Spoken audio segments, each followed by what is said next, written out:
Hello everyone, welcome back to my channel. My name is Dr. Tiffany, chiropractor and holistic health and life coach.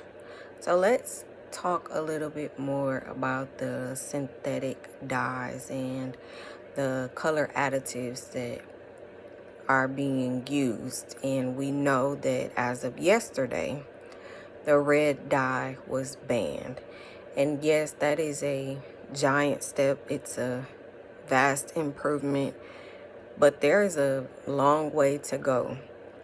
So if you are not aware, the red dye is commonly found in processed foods as well as some over-the-counter medications, and it's commonly used because it's less expensive in comparison to other ingredients that may be more natural.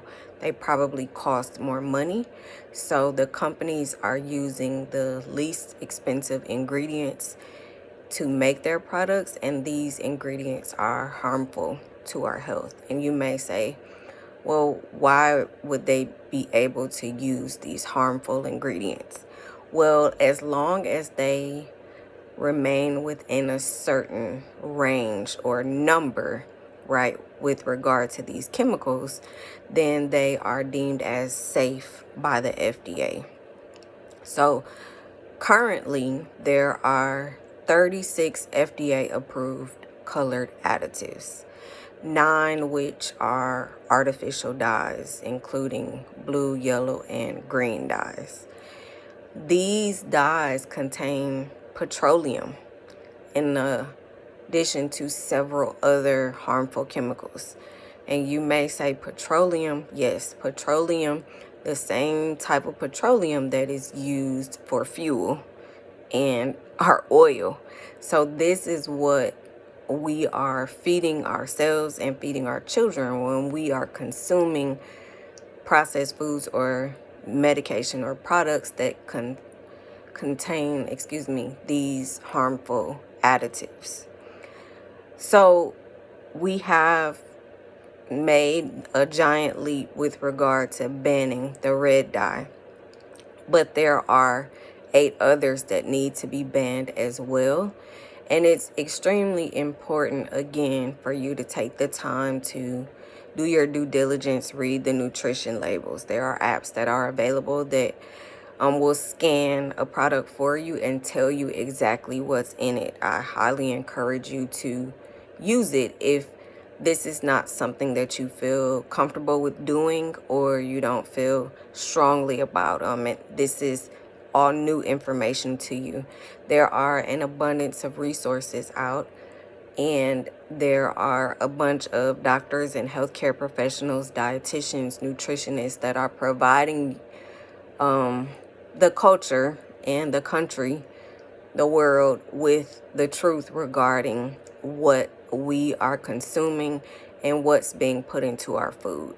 Unfortunately, America has the worst quality of food because they are allowed to add these additives within a certain amount, which is deemed safe by the FDA, but it's really not safe because these additives and chemicals are harmful to our body, right? Anything that doesn't come from the earth and it's not natural, if it's man-made, it's not good for you, and it may not affect you today or tomorrow, but if you continue to consume these things over an extended period of time, then you can expect to have some negative effects with regard to your body. So keep in mind that your body is a temple, and we want to try our best to continue to work towards achieving optimal health. And that means that we have to be a little bit more dedicated and be a little bit more diligent in terms of what we are consuming. Do your research. Take the time to invest in more fruits and vegetables. If not, maybe choose products with healthier ingredients to just make sure that you're doing what you can to minimize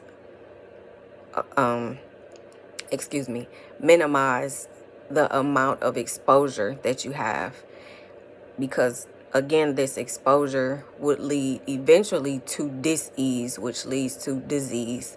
And we don't want that, right? We want optimal health to be the goal, longevity, to be able to be present, spend time with your family, your friends, your loved ones, and just have a good and healthy quality of life. So again, if you have questions regarding this information, feel free to send me an email.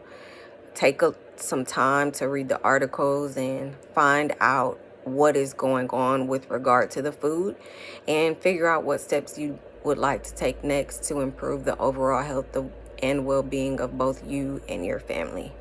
Until next time, heal holistically, and I look forward to speaking with you soon. Bye.